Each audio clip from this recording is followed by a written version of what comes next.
Shalom à tous et à toutes, bienvenue encore à cette émission Sans Façon. Comme vous le savez, toutes les semaines, nous sommes avec vous pour partager un thème sur ce plateau. Et comme vous le savez, nous avons toujours des invités qui répondent présents afin de nous aider à mieux comprendre ce que nous devons comprendre pour avoir une vie de chrétien réussie. Alors aujourd'hui, nous allons nous intéresser aux offrandes, la multiplicité des offrandes dans nos communautés, dans nos églises. Et c'est ce qui sera au centre de ces échanges. Et pour en parler, nous avons avec nous le prophète Arnaud Seka de la mission l'Arc. Shalom. Shalom. Vous allez bien? Ça va très bien. Alors la mission de l'Arc, c'est un sigle, l'Arc? Oui, c'est le cycle. C'est la mission des Lumières de l'ambassade du Royaume de Christ. Ok, vous êtes situé en Côte d'Ivoire, à Abidjan? Oui, à Abidjan, précisément à Angré, après la fin goudron du château. D'accord, bienvenue. Je crois que c'est la première fois que vous participez à une émission. C'est la première fois, oui. On espère que ça va bien se passer pour vous. C'est un honneur et Dieu va nous aider. Amen. Merci également d'avoir accepté notre invitation. L'évangéliste Kwame, non, pas l'évangéliste Kwame d'abord, parce qu'après le prophète Arnaud Seka, je me tourne vers le pasteur Joe Menedi Joël des Églises Assemblées de Dieu. C'est ça. Je m'excuse avec l'évangéliste Kwame, c'est cela. Hein? AD2, ouf, comme on dit en Côte d'Ivoire. Angré Château. Ah, donc j'ai affaire aux gens d'Angré aujourd'hui. Voilà. Au temple Jéhovah Shammah. Comment ça va là-bas? Par la grâce de Dieu, tout va bien. Il paraît que là-bas, c'est beau. Hein? Ah bon? Oui? Tout va bien par la grâce du Seigneur. Je rends témoignage en tout cas. Ah bon. Merci d'avoir accepté notre invitation. Nous avons également maintenant l'évangéliste Kwame de la Mission internationale pour le rassemblement des héros. C'est fort ça. Vous êtes en Côte d'Ivoire? Oui, ici nous sommes en Côte d'Ivoire, nous sommes basés à Yopougon, au Toit Rouge, cité CIU. D'accord. Et c'est la première fois également que vous êtes avec nous? Si, c'est la première fois que nous participons à cette émission. D'accord. Je pense que pour la grâce de Dieu, tout ira bien. Ça va aller, comme on dit chez nous.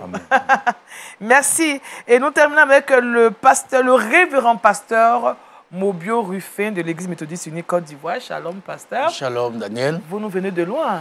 Ben, d'Akoupé-Zugui, tout va bien. Dieu fait grâce. Dieu merci. Et tout se passe bien? Ben, ça va. La route s'est bien passée? Par la grâce de Dieu. Dieu merci. Alors, on rend grâce à Dieu pour tous ces serviteurs qui sont sur ce plateau, avec qui nous allons apprendre certainement, mais aussi comprendre.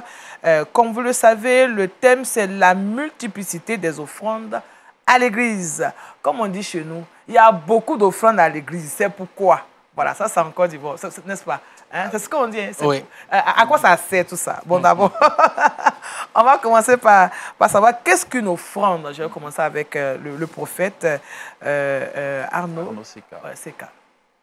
Déjà, je veux bénir Dieu parce que c'est important de savoir que l'offrande est au centre de la foi chrétienne.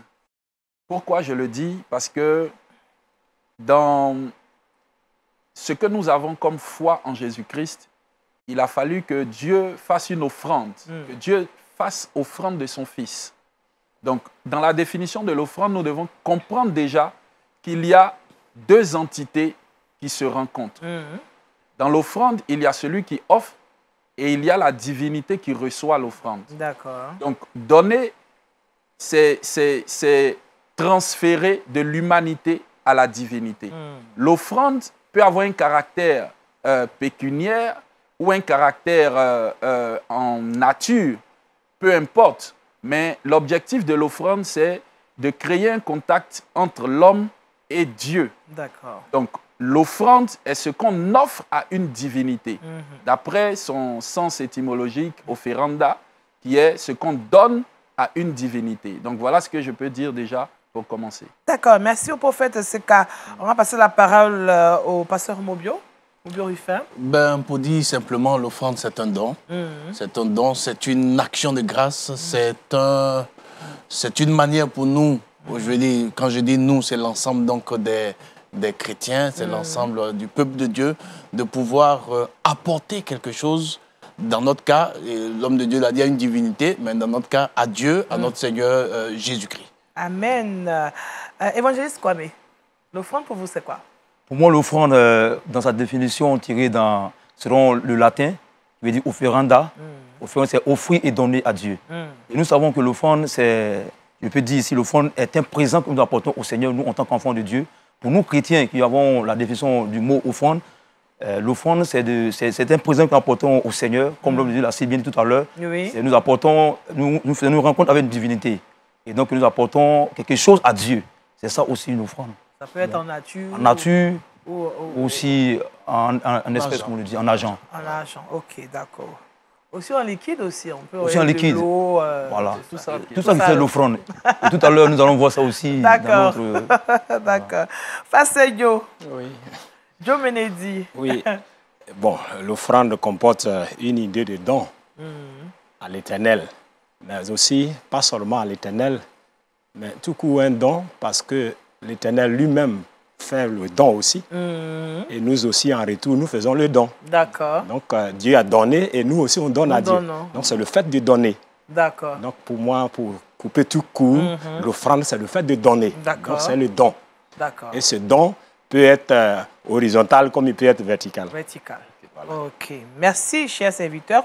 Alors, on parle d'offrande à l'église. Alors, l'église, c'est quoi? On va commencer par vous. L'église, qu'est-ce que l'église? Comment définir l'église? Pour moi, l'église, de manière générale, c'est l'ensemble de tous les rachetés en Christ. Amen. Mais cela, on va aussi plus loin parce que à une certaine époque de l'histoire de l'église, l'église a aussi désigné un édifice. Ça a aussi désigné un édifice. Mais de manière générale, si nous restons dans la théologie, c'est le fait d'être appelé hors, ça dit tous ceux qui ont été rachetés par le Seigneur, qui sont mis à part pour Dieu, sur la base de l'œuvre de Christ. Amen. Voilà, donc les rachetés par Christ, c'est l'ensemble de ceux qui sont nés de nouveau donc en Christ, qui sont appelés l'Église. L'Église. Voilà. D'accord. Donc ce n'est pas forcément un bâtiment des murs, mais c'est l'ensemble des rachetés qui constituent l'Église du Seigneur. Amen. Mais on peut souvent aussi désigner un édifice bâti où ceux qui sont sauvés se retrouvent. D'accord. Voilà. Évangéliste Kwame? Pour moi, l'Église est une communauté locale ou une organisation où regroupe les chrétiens. Voilà, pour moi, l'Église, c'est ça. Et l'Église peut se définir aussi en grec comme ecclésia. Ecclésia qui signifie assemblée. Voilà. L'Église, selon la parole de Dieu, c'est l'ensemble des chrétiens qui ont accepté Jésus-Christ, qui ont accepté de vivre selon la parole de Dieu et qui ont reçu le Saint-Esprit. Voilà, c'est l'ensemble des chrétiens qui forment l'Église. D'accord. Pasteur Mobio? Ils l'ont dit, l'Église, donc c'est du grec ecclésia, des mises à part. Mais pour être d'à propos avec notre thème, on va dire que ici, l'Église serait l'organisation. L'organisation de tous ceux qui se sont mis ensemble avec un dénominateur commun, la foi, la croyance en Jésus-Christ. Donc ici, dans le cadre de notre thème, c'est donc l'organisation. L'organisation, Église comme organisation. Donc cette organisation peut être locale. Donc en ce moment, on a l'Église locale, mais elle peut être universelle. Donc on parlerait de l'Église dans l'Église comme l'ensemble des rachetés, d'accord, pour une même cause, dont le lien, c'est Jésus-Christ. Amen. Alors, prophète, c'est qu'à vous partager. Oui, je partage ce qui a été dit en partie, parce que moi, je vais définir l'Église sur 3 axes. Allez-y. D'abord, l'Église est une entité physique. Entité physique, d'abord parce que celui qui naît de nouveau, celui qui accepte Jésus-Christ, devient lui-même une partie de cette entité qui est spirituelle. L'entité spirituelle, c'est le corps de Christ. On définit l'Église comme le corps de Christ parce que Christ est le chef de l'Église. Et nous sommes tous les membres de ce corps. Donc, physique, tous ceux qui sont nés de nouveau se rassemblent, donc se mettent ensemble physiquement pour donner une adoration à Dieu. Entité spirituelle parce que l'Église est le corps de Christ, mais aussi entité morale parce que c'est une organisation, c'est une association. Et c'est ce qui nous donne des bâtiments aujourd'hui, parce qu'on ne peut pas faire des documents administratifs sans avoir un siège, sans avoir un local. Donc, la personne morale est localisée par ces bâtiments qui reçoivent l'ensemble des chrétiens. Donc, l'Église est à ces 3 dimensions-là. D'accord, merci à vous. Alors, on a pu définir de façon générale, je veux dire, les thèmes, les principaux thèmes qui font partie de ce thème général, la multiplicité des offrandes à l'Église. Y a-t-il différents types d'offrandes? Si oui, combien en distingue-t-on? Évangéliste Kwame. Ok, je voulais répondre ici, selon mes recherches Oui. et selon la parole de Dieu, la Bible. J'ai retrouvé ici au moins 4 types d'offrandes Ok. selon la parole de Dieu. Quand nous revenons dans l'Ancien Testament, la Bible dit qu'on offrait de la fleur de farine arrosée d'huile pour faire des gâteaux sans levain. Ça, c'est les offrandes ordinaires qu'on donnait au Seigneur. Selon Lévitique chapitre 2, versets 1 à 13. Et on peut trouver aussi cela en Juge chapitre 6, versets 17 à 21. Lorsque l'ange est apparu à Gédéon, Gédéon a dit à l'ange, si c'est toi, Dieu, vraiment, attends à ce que je fasse mon offrande d'abord. Et Gédéon a pris les fleurs de farine, il a fait ce qu'il pouvait faire comme un gâteau, il a donné ça au Seigneur. Et c'est ainsi on présente comme une offrande. Ça, c'est la première définition de l'offrande. Maintenant, il y a aussi les prémices des récoltes. Les prémices des récoltes, selon Lévitique chapitre 2, versets 14 à 16. Et on parle aussi des libations. Des libations. L'offrande se présente comme des libations dans l'ancien temps. Selon Genèse 35, verset 14, lorsque Jacob a fait des libations en disant au Seigneur que je fais cette libation en signe d'une offrande. Oui. Voilà. Et on trouve aussi les dîmes pour l'entretien des Lévites. Ok. Selon Nombre chapitre 18, verset 20 jusqu'au verset 32. D'accord. Donc je trouve ici 4 types d'offrandes que nous avons définies selon la parole du Seigneur. D'accord. Donc les libations, les dîmes, Les prémices, les prémices, récoltes, et puis... c'est les offrandes ordinaires qu'on donne au Seigneur. D'accord. Pasteur Rufin Moubion? Ben, les types d'offrandes, effectivement, il y en a plusieurs, conformément donc à la Bible. Et ma référence est Deutéronome 12. Deutéronome 12 dit, « Alors il y aurait un lieu que l'Éternel choisira pour y faire résider son nom. C'est là que vous présenterez tout ce que je vous ordonne. » Et il cite, « Vos holocaustes, vos sacrifices, vos dîmes, vos prémices et vos offrandes choisies. » D'accord. Tout ce grand groupe fait partie donc des offrandes. C'est des noms qu'on leur donne, mais il y a peut-être si nous allons un peu plus loin dans leur définition de chacun, on verra sa particularité. Mais sinon, il y a plusieurs types d'offrandes. Et dans la pratique donc, de cette offrande, on découvrira que soit l'un est consumé par le feu, soit l'un est fait par libation, soit l'un est fait par la fumée qui monte. Bref, donc je confirme qu'il y a beaucoup de types d'offrandes et tout cela en l'honneur de l'Éternel. D'accord. Pasteur Joe? Oui, mais je suis d'accord avec lui, s'appuyant sur le Deutéronome 12. Nous pouvons dire qu'il y a plusieurs sortes d'offrandes. On ne peut pas les Voilà, dénombrer. il y a plusieurs sortes d'offrandes, Oui. parce qu'on parle de la dîme, des prémices, des offrandes ordinaires, volontaires. On a les offrandes spéciales pour répondre à des besoins, à des besoins ponctuels. On a les offrandes de liberté, comme les aumônes, les dons volontaires. On a aussi les offrandes aux prophètes pour soutenir la vision des ministères. On a aussi les offrandes aux parents, comme on le voit dans 1 Timothée 5:8. Oui. On a aussi les offrandes de reconnaissance à Dieu pour dire merci au Seigneur pour ses bienfaits. On a aussi les vœux à l'Éternel. On a les offrandes sacrificielles pour marquer Dieu, etc. Donc il y a plusieurs sortes d'offrandes. Plusieurs sortes d'offrandes. Voilà. On ne dira pas 2, 3, 4, mais il y a plusieurs d'offrandes. Alors, prophète, oui, on arrive à vous. je suis très édifié parce que les passages sont nombreux. Les passages bibliques sont nombreux. Mais ce que nous devons comprendre, c'est que l'offrande a traversé toute l'histoire. Toute l'histoire depuis le jardin d'Éden, après que Dieu ait expulsé Adam et Ève après le péché. La Bible nous dit de façon claire que les enfants Caïn et Abel sont venus offrir à Dieu. Oui.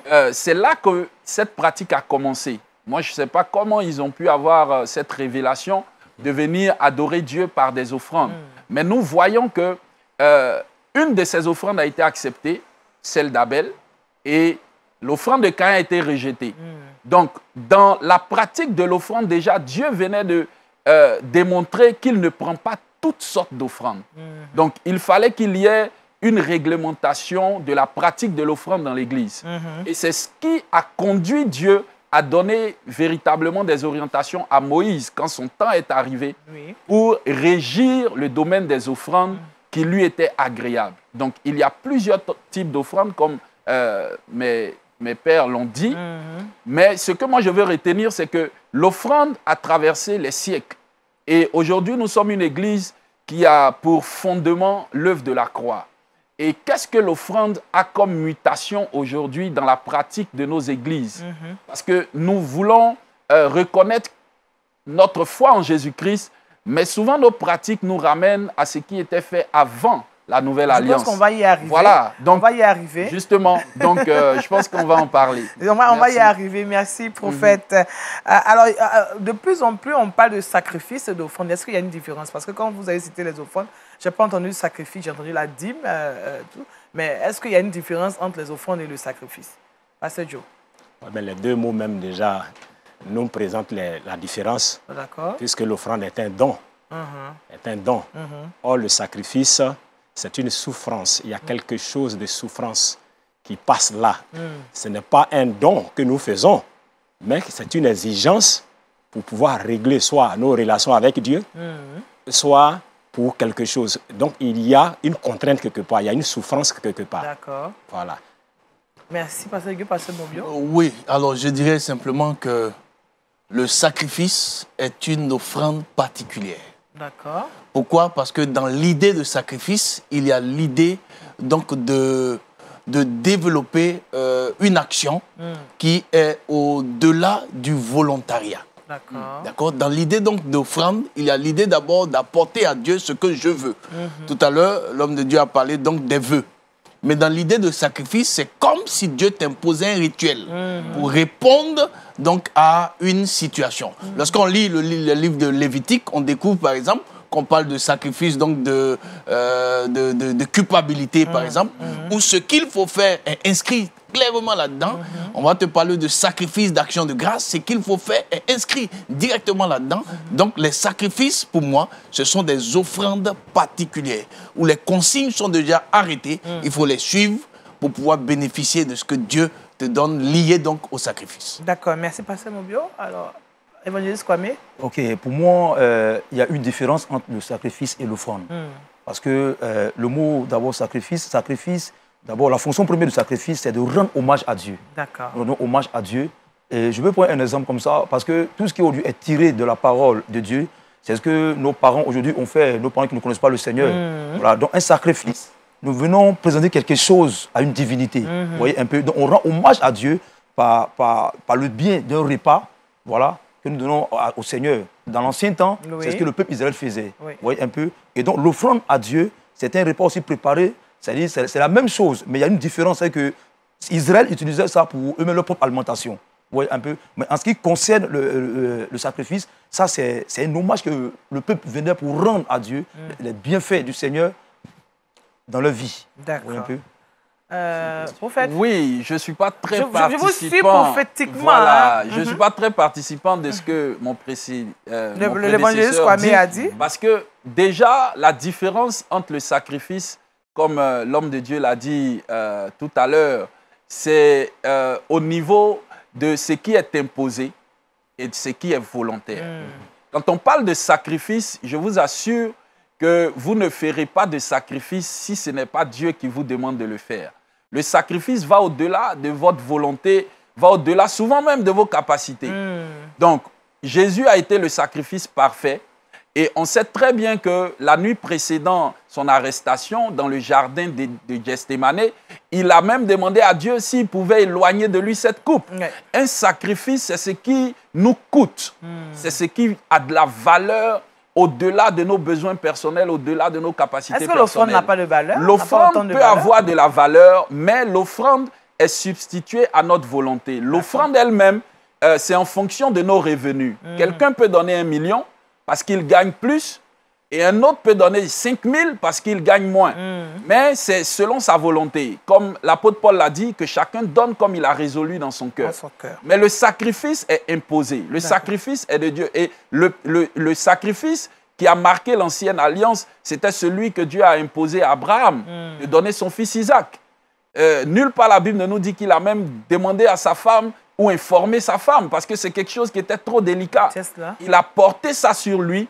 Il est allé, malgré que Isaac était son fils qui lui coûtait cher, il est allé pour l'offrir. Donc, le sacrifice a plus de valeur. Et je dirais même qu'on peut offrir sans adorer, mais on ne peut pas sacrifier sans adorer. Ah, on peut offrir sans adorer. on ne peut pas sacrifier sans adorer. Ouais. Bon, ce n'est pas le débat d'aujourd'hui. Je pense qu'on va essayer de... On va les survoler comme ça. Alors, aujourd'hui, nous sommes...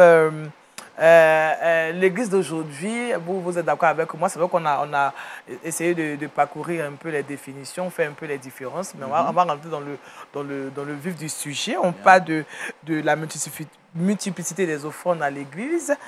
Les offrandes aujourd'hui, quand on regarde un peu ce que vous avez donné comme définition depuis l'Ancien Testament, Lévitique, Deutéronome et autres, il y avait un lieu où il fallait faire ces offrandes. Alors nous, aujourd'hui, l'église d'aujourd'hui, on fait aussi des offrandes à l'église. À quoi ça sert justement à l'église d'aujourd'hui, les offrandes que nous faisons à l'église et autres? À quoi ça sert, Pasteur Joe? Bien. Excusez-moi. L'offrande fait partie de notre culte rendu à Dieu. Car on ne peut pas parler d'adoration sans parler d'offrande.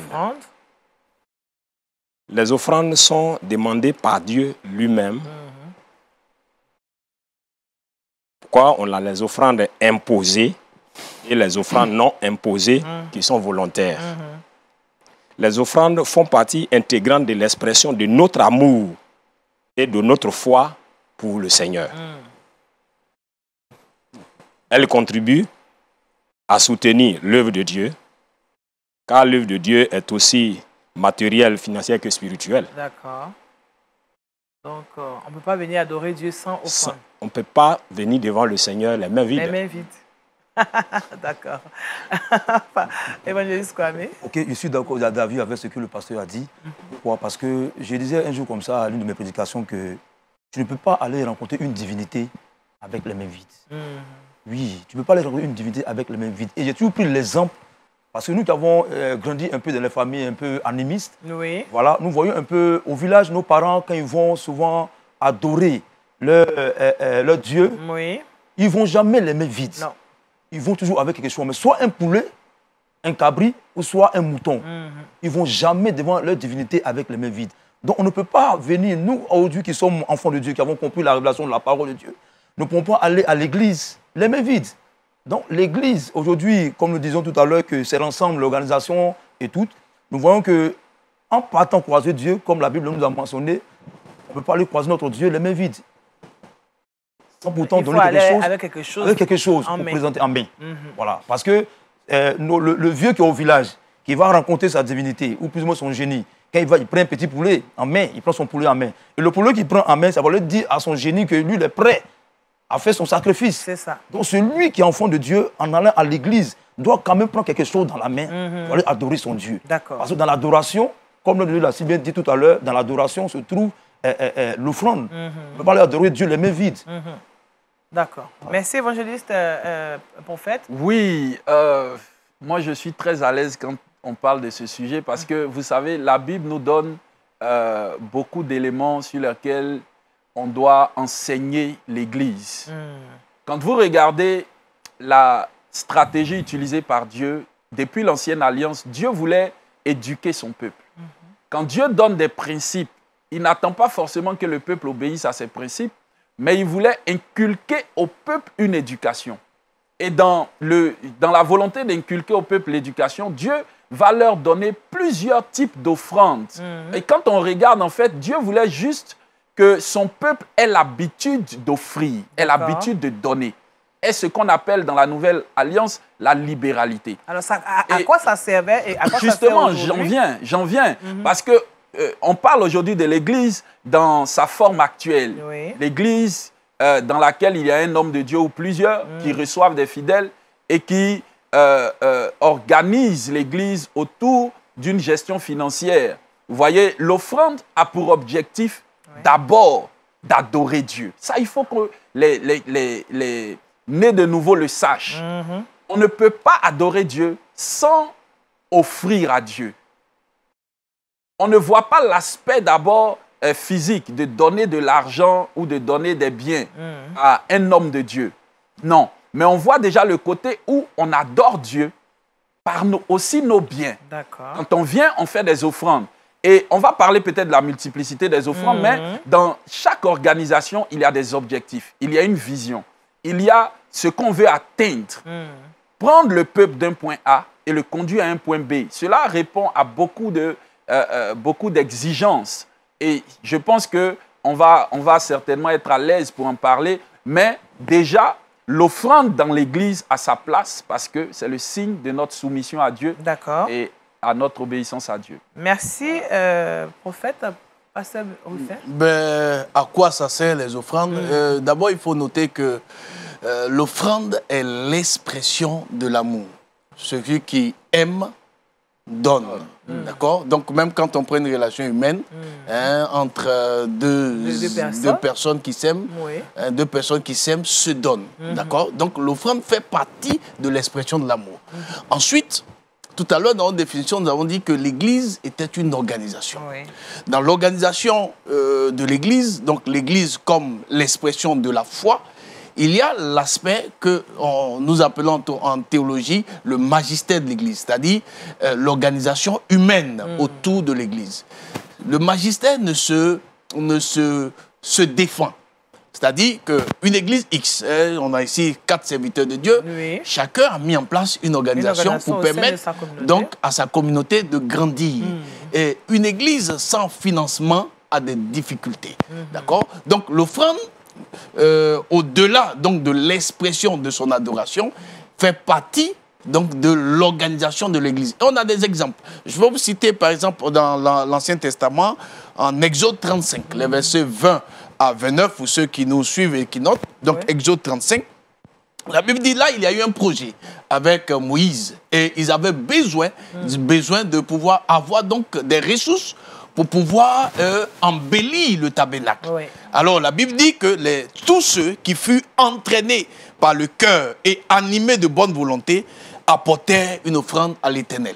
Ces offrandes ont servi à pouvoir façonner tout ce qui rentrait dans l'adoration dans le tabernacle. Donc, comme hier, aujourd'hui, l'Église a des projets.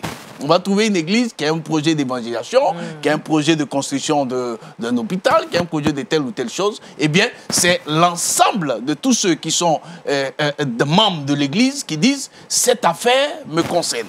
Alors, qu'est-ce que je peux faire pour pouvoir permettre donc à ce projet de prendre forme? Voici donc l'apport de nos offrandes.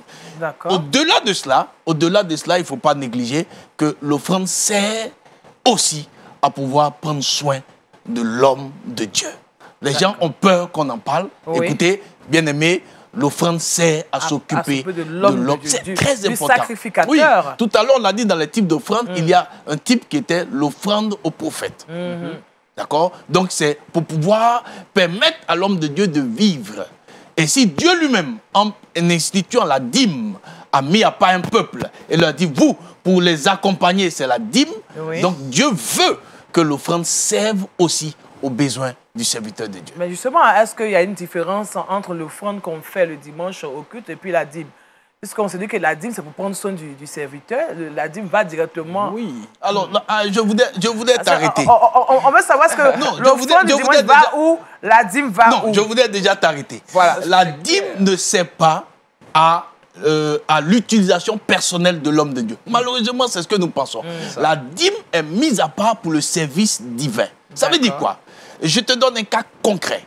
Pasteur Mobio reçoit une dîme de 100 millions pendant qu'il a fait Kessédougou. Qu'est-ce qu'il fait? Bon, mais avant même que je reçoive cette dîme, je reçois un courrier dans lequel on m'écrit « Pasteur, le Seigneur nous envoie vers vous parce qu'il faut construire un centre, machin. » La demande en dessous, c'est 100 millions. Je leur demande, mais moi, je n'ai pas 100 millions. Mais ils sont convaincus, d'accord, que Dieu leur a parlé. Je leur dis, si c'est de Dieu, alors cela va s'accomplir. Et puis, quelques temps après, j'ai une visite d'un homme d'affaires qui m'expose. Nous prions et puis il me dépose une dîme de 100 000. Et je te pose la question à toi, Daniel. Est-ce que cette dîme, elle est à moi personnellement ou elle est à l'œuvre de Dieu? Ça dépend. Vous voyez? Non, il faut être honnête pour le dire. Parce qu'en fait, c'est ce qu'on nous a toujours rabâché, que la dîme, c'est pour le serviteur de Dieu. C'est lui qui doit... il est le manager de la dîme. J'aime mieux cette expression. Le manager? Oui, le gestionnaire de la dîme. Voilà, là, donc, en tant que gestionnaire, il y a ses besoins propres, mais il y a les besoins de Dieu. Dieu t'envoie quelqu'un, par exemple, pour une intervention chirurgicale. Tu as la caisse des dîmes. Il y a de l'argent capable d'intervenir dans la chirurgie de cette personne. Tu lui dis quoi? Va en paix. Alors tu serais un mauvais serviteur. D'accord. Ben, moi, j'aimerais rebondir. Parce que, vous savez, il y a clairement dans Malachie la jonction entre la dîme et les offrandes. Dieu dit, apportez dans la maison du trésor vos dîmes et vos offrandes. Donc, il y a une jonction. Vous voyez? Et je veux dire que la pratique de la dîme, dans son aspect de donner à Dieu, est certainement orienté beaucoup plus sur ce qui est sacré, sur ce qui est divin. Comme l'homme de Dieu l'a dit, la dîme aujourd'hui tombe entre les mains du sacrificateur, mais ce n'est pas à lui qu'on donne la dîme. La dîme est la part de Dieu dans nos revenus. Et l'homme de Dieu, qui est l'expression physique et visible de la divinité qu'on adore, a la lourde charge. Et là, ça tombe dans la gestion morale de l'homme de Dieu.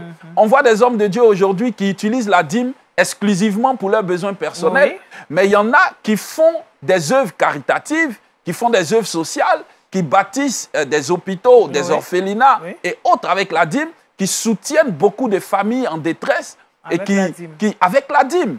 Donc, tout est une question de responsabilité morale du sacrificateur qui reçoit la dîme. Est-ce qu'il en est de même pour les offrandes? Oui, la gestion des offrandes, et je voulais dire avant de laisser la parole aux autres, la gestion des offrandes d'abord est pour l'organisation permanente de l'Église.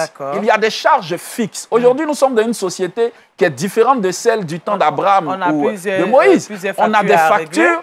On a souvent même des locations mensuelles du bâtiment où on s'est réunis pour adorer. On a des pasteurs qui ont leurs familles, qui doivent vivre, qui ont les enfants qui vont à l'école. Les offrandes peuvent servir à supporter les charges constantes de l'Église. Et ça, un enfant de Dieu ne doit pas être dans une position réfractaire quand il s'agit de faire vivre cette organisation qui le bénit et qui le fait grandir dans la foi. D'accord. Évangéliste, vous voulez rajouter quelque chose? Si je voulais ajouter quelque chose rapidement. Aujourd'hui, il y a un problème qui s'oppose au niveau de l'Église, c'est que les gens, ils sont enseignés, mais ils ignorent l'enseignement qu'on leur donne à l'Église. Ils ne pratiquent pas, en fait. Voici un peu le problème. Je prends un exemple dans une église où le pasteur travaille. Le pasteur n'est pas à temps plein. Il travaille. Et donc, le chrétien s'est dit que comme le pasteur, lui, travaille, je ne peux pas lui apporter des offrandes. C'est-à-dire que le pasteur travaille, il a un salaire par mois, il a une rémunération mensuelle par mois. Et donc, j'ai dit que comme le pasteur travaille, pour lui, il ne peut pas payer sa dîme ou faire ses offrandes à l'église. Ça dépend de l'enseignement qu'il a reçu aussi. Non, par contre, souvent qu'il enseigne, c'est pourquoi il a commencé, il dit, les gens sont enseignés, mais ils ignorent les choses. Donc, moi, j'ai entendu des chrétiens comme ça. Quand le pasteur travaille, lui, s'est dit qu'il ne peut pas porter, c'est-à-dire que les dimanches, venir payer sa dîme ou bien faire des offrandes. Le pasteur a déjà un salaire par mois. Donc il s'est dit il n'a pas besoin de son argent. Voilà. Or, c'est une mauvaise conception de la chose. D'accord. Et même quand le pasteur ne travaille pas, il y en a qui ont cette conception parce qu'ils voient que le pasteur a un standing de vie qui est différent de... C'est pourquoi j'ai demandé à quoi ça sert les offrandes. Est-ce que ça pourrait entretenir le pasteur? Voilà, parce que c'est là que la responsabilité est partagée. D'accord. Quand tu viens donner ta dîme et quand tu viens faire ton offrande, si tu as dans ton esprit que c'est à l'homme de Dieu que tu donnes, tu vas vouloir savoir ce qu'il en fait. Mais si tu viens offrir à Dieu, une fois que l'offrande a quitté tes mains, ce que l'homme de Dieu en fait n'est pas ton problème. Toi, tu es venu dans la disposition d'adorer Dieu. Voilà. Donc, il faut vraiment que l'Église puisse ouvrir les yeux là-dessus. Il y a beaucoup de déviations, c'est vrai, du côté des serviteurs de Dieu qui n'encouragent pas à la pratique des offrandes et des dîmes, c'est vrai. Ça, on ne peut pas le nier. C'est pas parce qu'on est des serviteurs de Dieu. Rapidement cela. Voilà. Il faut qu'on le sache, mais on ne prend pas une exception pour en faire une règle. D'accord, on a compris, prophète. Pour passer Joe. Voilà. Moi, je pense que c'est très simple. Oui. Alors, l'offrande appartient à Dieu. Et la dîme fait partie aussi des offrandes. D'accord. Donc, toute offrande que le croyant fait est destinée à Dieu. Et comme le collègue le disait tout à l'heure, le pasteur n'est qu'un gestionnaire. Il oriente ce qui a été donné pour Dieu. Comme il représente Dieu, il a établi là pour gérer, il ne fait que donner des orientations.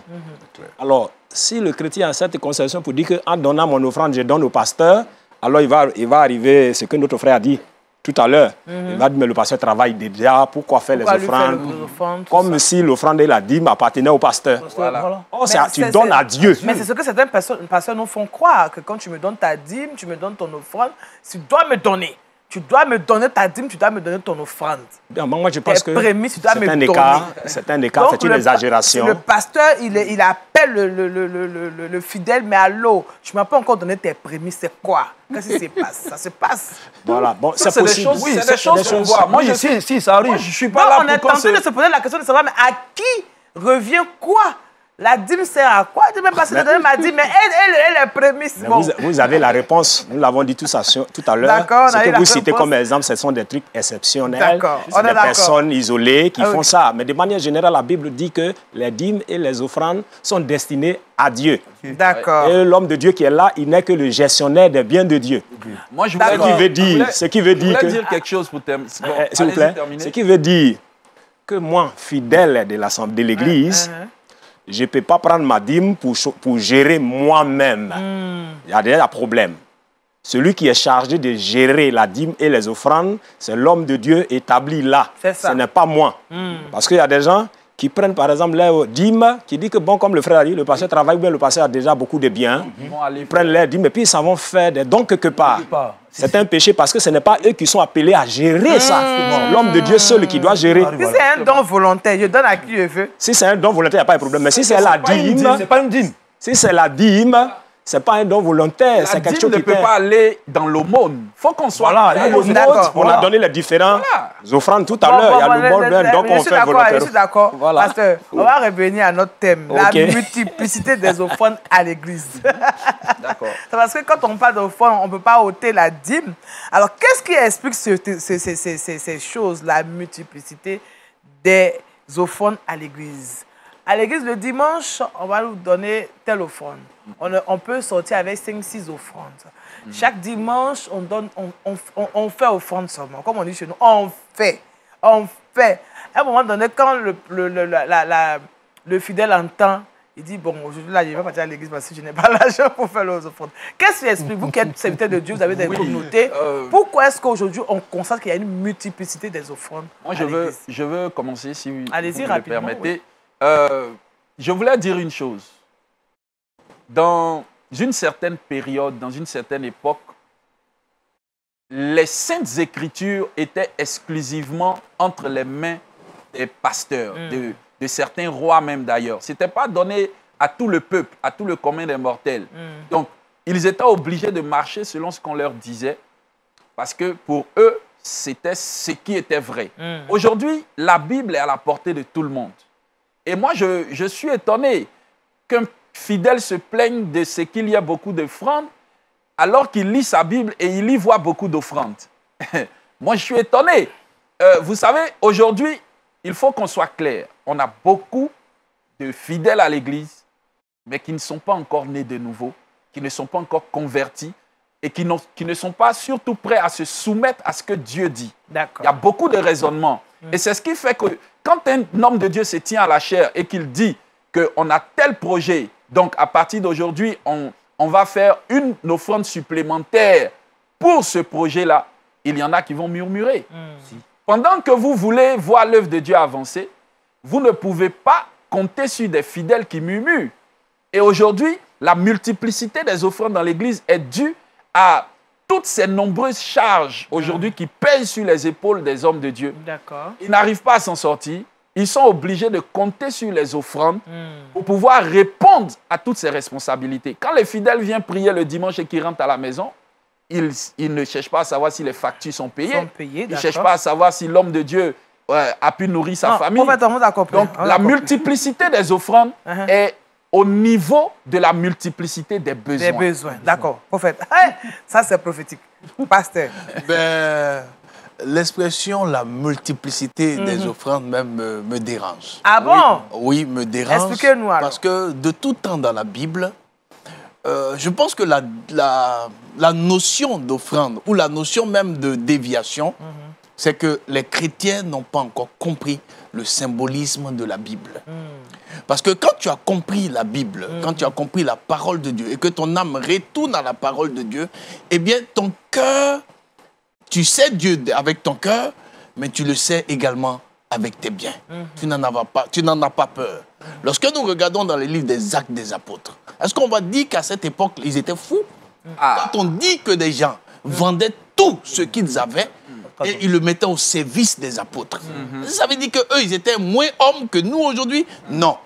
Mais le problème, c'est quoi? Il ne faut pas également se cacher, se voiler la face. Il y a beaucoup de loups dans la bergerie qui utilisent des stratagèmes, d'accord, pour pouvoir dépouiller le peuple. Quand un serviteur de Dieu du haut de la chaîne dit à un fidèle que ta situation, tu as besoin de faire une offrande à la dimension du sacrifice de Christ, je dis donc que là, c'est de l'exagération. Il ne faut pas se cacher la face qu'il y a des intrusions. Oui, il y a des intrusions. Il y a des personnes qui font que... Vous savez, en étudiant la Bible, je découvre que tout ce qui est de Dieu, le diable a deux manières de l'attaquer.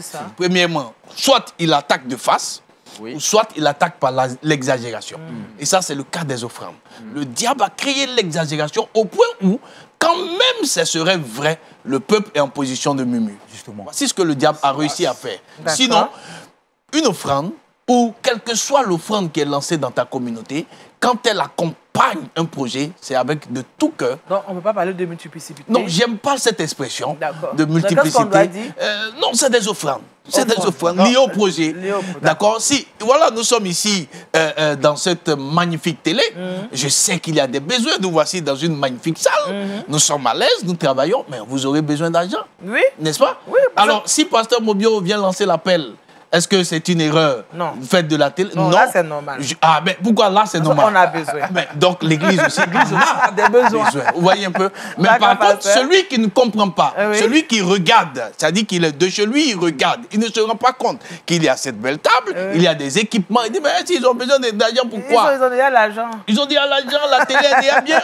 Voilà un peu. Et lui là va dire, il y a trop d'offrandes lancées sur LMTV. Ah, oui. On comprend votre... Vous voyez un peu? On comprend, Pasteur. Alors, Pasteur Joe, vous le permettez, évangéliste Pasteur Joe? Voilà. Je vais vous tout juste... Je vais faire un petit résumé dans mes notes pour vous. Oui. Pourquoi la multiplicité des offrandes à l'Église? Oui. Je pense que c'était mes données dans le but d'abord de provoquer. Comme le collègue l'a dit, c'est pas normal qu'on donne ce genre de termes. Et c'est normal parce que c'est ça le généralité. C'est la question que les gens se posent dans la société, que nous nous remettons. Voilà, donc on le met pour un peu pincer, non, pas pour que les gens réagissent. Non, pour vous titiller, pour que vous puissiez vous parler. Alors, le contexte socio-économique de notre époque qui devient de plus en plus difficile. Les charges multiples de l'Église, les charges multiples que l'Église a à supporter. L'Église n'a pas de subvention extérieure pour son fonctionnement. Pas du tout. L'immensité et l'ampleur de la tâche à accomplir nécessitent beaucoup de moyens. D'accord. Les défis à relever sont grands. N'oublions pas que l'Église a une triple mission vis-à-vis d'elle-même, vis-à-vis du monde et vis-à-vis de Dieu. D'accord. Les défis sociaux sont considérables aujourd'hui. Donc, du coup, l'Église qui est dans cette société doit en tenir compte. Bien en m'appuyant sur tout ce que les collègues ont dit, doit en tenir compte. L'Église a ses projets. Dans le quartier, il y a des projets. Alors, je vais vous rendre un témoignage. Rapidement. Tout juste la petite partie. Parce qu'en juillet, j'étais malade et puis... Après, on m'a dit que j'étais mort, mais moi, je ne savais pas. J'étais mort, je suis reparti là-bas et puis on m'a chassé. Et arrivé là-bas, il y a quelqu'un dans une lumière inaccessible qui me parle. Et je vais laisser tout ce qu'il a dit, mais je vais seulement toucher l'enseignement qu'il a donné sur l'offrande. Il dit, vous parlez d'offrande là-bas. Mais l'offrande, c'est quoi? Et puis, il a pris l'exemple de la veuve qui avait donné des petites pièces et puis il a dit qu'elle a donné plus. Il dit, mais l'offrande, tout... Oh, il était en train de me répondre. Quand je suis arrivé, il m'a dit, ici, la personne ne met pied ici si je l'ai autorisé. Si tu es venu, c'est parce qu'il y a des choses à te dire que je t'ai laissé rentrer ici. Parce qu'il a vu que j'avais commencé à aimer le lieu. Et il m'a dit, j'ai autorisé pour que je te dise quelque chose. On t'attend là-bas, il y a plein de choses à faire. Et puis il dit, l'ouvrier mérite son salaire. Et il m'a expliqué ce que c'est l'ouvrier mérite son salaire. Il dit, mais l'ouvrier mérite le salaire dont vous parlez là-bas. Vous parlez du soutien financier de l'Église, tout ça. Ça, c'est ce qui est terrestre entre vous. Mais en réalité, c'est moi qui vous a engagé dans le service. Vous êtes des ouvriers. Mais moi, le salaire que je dois vous donner, il n'est pas encore la fin du mois. Il n'est pas encore la fin du mois. C'est profond, ça. Donc, vous n'avez pas à vous plaindre. Parce qu'il n'est pas encore la fin du mois. Ah. Et puis, après ça, il vient et dit, mais vous parlez de l'offrande. L'offrande, c'est quoi? La valeur de l'offrande se trouve à la destination à qui s'adresse cette offrande. Et puis, il a donné un exemple en s'appuyant même sur ma région. Il a pris des exemples sur ma région. Il dit, mais chez vous, à l'ouest, quand le sous-préfet vient, le don que vous donnez au sous-préfet est différent du don que vous donnez au ministre. Au ministre. Au ministre, oui. Quand le président de la République vient, les habits que vous donnez là, c'est différent de ce que vous avez donné au ministre, différent du sous-préfet. Alors, cette femme, elle a vu qu'on fait des dons aux gens, mais celui qui est en face d'elle là, quel don qui est à sa dimension? Elle ne voit pas ça. Donc, elle n'avait que ces pièces-là dans sa maison, il n'y avait plus rien. C'est comme si elle a cassé tout son compte. Et puis, elle est donnée. En donnant, ce n'est pas ce qu'elle donne. Elle, le monsieur qui est là, il mérite, voilà, il mérite plus que ça. Même si je donne tout ce que j'ai, ça ne suffit pas. Voilà. Et il dit, c'est pourquoi il dit qu'elle a donné plus que les dons. La valeur de l'offrande se trouve dans celui à qui elle est destinée. Donc, l'offrande appartient à Dieu. Et Dieu a établi des hommes sous son œuvre pour gérer, comme nous le disons, pour gérer. Donc, il y a plusieurs besoins à gérer. Besoin vis-à-vis de Dieu lui-même, besoin vis-à-vis de l'Église, besoin vis-à-vis du monde. D'accord. Alors, on parle des offrandes. On dit déjà des offrandes. Il y a déjà une multiplicité déjà. Des offrandes. Donc, c'est normal qu'il y ait des offrandes pour régler plusieurs situations. Parce que l'Église est encore dans le monde et les réalités du monde sont encore là. D'accord. Nécessité de faire toujours des offrandes pour que tous ces besoins soient réglés. Merci, Pasteur Joe. Je voulais ajouter quelque chose rapidement. Je pense que c'est vrai, l'homme de Dieu a parlé, les pasteurs ont parlé. Pasteur Mobile a soulevé qu'il a essayé de cibler quelque chose qui est très important. Il a dit donc qu'aujourd'hui, les gens, il ne faudrait pas qu'on abuse. Parce que j'ai vu dans certaines communautés où l'homme de Dieu... Parce qu'il faudrait que quand on donne l'offrande, quand l'homme de Dieu fait service à la chair qui dit donc que j'ai besoin de telle offrande, il faudrait qu'on sache là où l'offrande va. Oui, justement, c'est pas parce il faut qu'on sache là où l'offrande va. Parce que selon Actes chapitre 4, verset 32, le la Bible dit fidèle que... ne sait pas ce qu'on va en faire. La Bible dit que... Il dit quoi? La Bible dit en Actes chapitre 4, verset 32 qu'ils étaient d'un cœur, une âme. Et les gens vendaient leur propriété, leur bien, leur terrain. Ils venaient apporter au pied des apôtres et les apôtres distribuaient ça à l'église. Et il n'y avait point d'indigents et de pauvres dans l'église. Tout le monde était au même pied d'égalité. Et aujourd'hui, ce que nous remarquons dans l'église, c'est que quand souvent il y a des hommes de Dieu qui disent que apportez-moi l'offrande pour faire telle chose, et on ne sait pas là où l'offrande va, là il y a un problème. C'est ainsi qu'on parle de multiplicité dans les offrandes. Parce que si on ne sait pas là où l'offrande va, il faudrait qu'on sache ce qu'on fait avec l'offrande. Si aujourd'hui, moi je viens en tant que pasteur, mon assemblée, je dis, j'ai besoin de 100 000 francs pour acheter les instruments, il faudrait qu'on me donne les 100 000, il faut que dimanche prochain, on puisse voir les instruments. Mais si on me donne l'offrande, il prend m'acheter des costumes, m'habiller, des chaussures pointues, c'est que moi je ne fais rien avec ces offrandes. C'est ainsi qu'on dit. Il y a une multiplicité de choses, d'offrandes dans l'église. Et les gens sont choqués d'entendre ça. Parce que les gens sont prêts souvent à donner. Mais nous, en tant qu'hommes de Dieu, nous avons aussi, c'est que le peuple donne. Il faut que le peuple sache là où l'offrande va. Là, c'est très important. Il faut qu'on abuse. Oui, parce que j'ai vu, je vais dire quelque chose rapidement. J'ai vu un exemple que les gens ont vu. Non, allô ma fille, je n'ai pas encore mangé aujourd'hui. Oh, pourtant, ils ont fait des offrandes à l'église. Donc, ils prennent cet argent-là. Et puis, t'as vu, quand c'est comme ça, c'est reculant. Et puis, ça peut créer des problèmes. Voilà, ça faut qu'on arrive là un peu. Bon, moi, je bénis Dieu qu'il ait mis le pied dans le plat. Parce qu'aujourd'hui, si on parle de ce thème-là, c'est parce qu'on a constaté que toutes ces offrandes qu'on fait à l'Église ne permettent pas à l'Église d'avancer ou d'avoir une bonne image. L'homme de Dieu a dit tout à l'heure que nous avons des responsabilités vis-à-vis du monde. Et moi, je suis témoin de beaucoup de choses dans ce domaine. Aujourd'hui, on oublie que notre adoration, c'est vrai, c'est Dieu qui la reçoit. Il sonde les cœurs. Mais le monde qui est en face de nous regarde à ce qui frappe des yeux. La preuve, une église qui est belle, qui est climatisée, qui a tout ce qu'il faut comme logistique et autres, n'aura pas forcément besoin d'évangéliser. Il y a des chrétiens aux alentours qui se sentiront attirés par le bel édifice, l'endroit vraiment paisible, comme dans le studio d'LMTV, Oui. agréable, ils iront d'eux-mêmes. Mais une église qui est en bas d'un apatam, dans de la poussière, où l'homme de Dieu transpire, il prie, il fait le ministère avec son cœur, il aura des difficultés d'accroître cette œuvre s'il n'a pas de finances. D'accord. Vous voyez?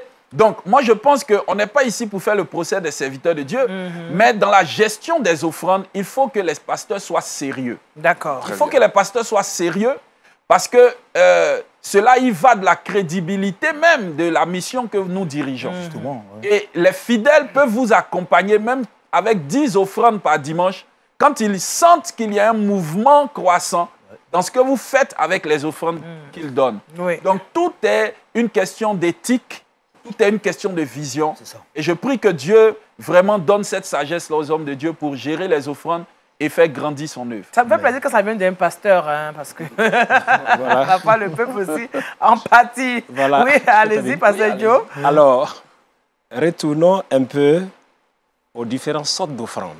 Nous avons parlé de la dîme, des prémices, des offrandes ordinaires, volontaires, et puis des offrandes spéciales pour répondre à un besoin. Un besoin. Il y a des offrandes où le pasteur n'a pas à dire au peuple, je dois faire ça avec. Mais il y a des offrandes, quand il dit, on doit faire telle chose, il est tenu à rendre compte. Voilà. D'accord. Mais maintenant, comme le collègue l'a dit, nous n'allons pas nous appuyer sur certains qui font des abus Oui. pour établir une doctrine. D'accord. Nous sommes en train de dire ce qui est normal. D'accord. Je vous suis. Vous me permettez, ce sera la dernière question et puis votre conclusion en même temps, parce que nous sommes déjà à la fin de ce thème. Est-ce que la bénédiction du fidèle dans l'Église est rattachée à ces offrandes, aux offrandes... Aux multiples offrandes. Aux multiples offrandes, voilà. Le passage. Bon, moi je pense que ce n'est pas la quantité de l'offrande qui accorde des avantages, mais surtout lorsque l'offrande est faite par amour pour Dieu et son œuvre, et avec une bonne disposition de cœur et volontaire. D'accord. Alors, à ce niveau, nous pouvons dire que ce n'est pas parce que nous faisons plusieurs offrandes que nous sommes bénis ou bien nous avons une bénédiction spéciale. Le fait de donner une offrande est déjà une bénédiction. D'accord. Merci, pasteur Joe, pasteur Mobio. Ben, je voudrais également... Je n'avais pas achevé. Ah ben, voilà. Laissez terminer. En cours, là. Alors, pour dire que celui qui ne donne pas, comme tu l'as dit, celui qui ne donne pas, le principe de l'offrande n'est pas de donner assez ou ne pas donner assez. Ce n'est pas le fait de donner assez ou ne pas donner assez, mais c'est le degré de l'action que le Seigneur a fait dans notre vie qui va aussi nous amener à poser des actions au-delà. Voilà. Donc, on ne donne que ce qu'on a reçu. C'est ça. Merci, pasteur Joe. Ce que je n'ai pas reçu, je ne peux pas donner. C'est ça. Je donne ce que j'ai reçu. Amen. C'est le Seigneur qui nous donne. Amen. Et c'est ce qu'il nous donne que nous lui retournons. C'est ça. C'est clair. Pasteur Mobio? Oui, je suis tout à fait d'accord avec ce principe. Est-ce que la bénédiction de Dieu est attachée à la multiplicité des offrandes? Je dirais non. Parce que l'offrande, enfin, je dis le don qu'on fait, c'est d'abord l'expression de notre cœur. D'accord. Alors, si soyons concrets, j'ai 10 millions et que j'offre 500 000 et que quelqu'un a 1 million et qu'il offre 500 000, qui a le plus donné? C'est 1 million? Mais pourtant, l'autre dira qu'il a donné le même montant. Tu vois? Donc, c'est l'expression du cœur. Dieu regarde à ce que nous posons, non pas conformément à ce que tout le monde voit, mais à ce que nous avons et l'expression de nos cœurs. D'accord. Il a dit le texte tout à l'heure, elle a donné ses 2 sous, mais qui était l'expression de sa subsistance, pendant que d'autres ont donné leur superflu. D'accord? Donc la bénédiction de Dieu est attachée à l'expression de ton cœur. Si tu le donnes véritablement, conformément à ce que tu as, et que tu accompagnes un projet de l'Église, il y a une bénédiction qui est liée à ça. Je voudrais m'arrêter là. Merci, pasteur Mobio. Évangéliste, rapidement. Ok, je voulais ajouter rapidement pour dire qu'il ne faudrait pas que l'Église aujourd'hui fasse des offrandes de Caïn. Voilà, que nos fidèles fassent des offrandes d'Abel. Parce que Dieu n'a pas approuvé l'offrande de Caïn parce que Caïn a pris les choses de manière rapide pour donner à Dieu. Les deux ont fait des offrandes. Mais pourquoi Dieu a approuvé l'offrande d'Abel? C'est parce que Caïn, d'une part, il a fait des offrandes un peu d'une manière rapide. Et donc il faudrait que les gens aujourd'hui arrivent à faire les offrandes selon leur cœur et des offrandes vraiment agréables à Dieu. À Dieu. Voilà, agréables à Dieu. Merci, évangéliste, prophète. Oui, moi, ce que je voulais dire concernant le lien entre la bénédiction et l'offrande, c'est que ce qu'il faut savoir, c'est que Dieu nous a donné sans même qu'on ne lui demande quoi que ce soit. Donc, son sacrifice est déjà ultime et nous donne droit à un grand héritage, une grande bénédiction. L'offrande que nous nous apportons à Dieu, les offrandes que nous lui donnons, c'est une expression d'amour, comme l'homme de Dieu l'a dit, une expression d'adoration. Donc, Dieu reçoit la qualité de notre offrande et les hommes gèrent la quantité de notre offrande. D'accord. Donc, c'est ce qui doit nourrir un peu la pratique dans l'Église. On ne donne pas pour être béni, on donne parce que Dieu nous a déjà bénis. Amen. Merci à vous, chers serviteurs de Dieu, pour votre contribution par rapport à ce thème, la multiplicité des offrandes à l'Église. J'espère que vous avez vraiment pris bonne note. Vous qui nous avez suivis, en espérant vous retrouver la semaine prochaine. Nous prions que Dieu vous garde. Observons les lois et les recommandations de notre Dieu afin que la bénédiction soit notre partage. Au revoir.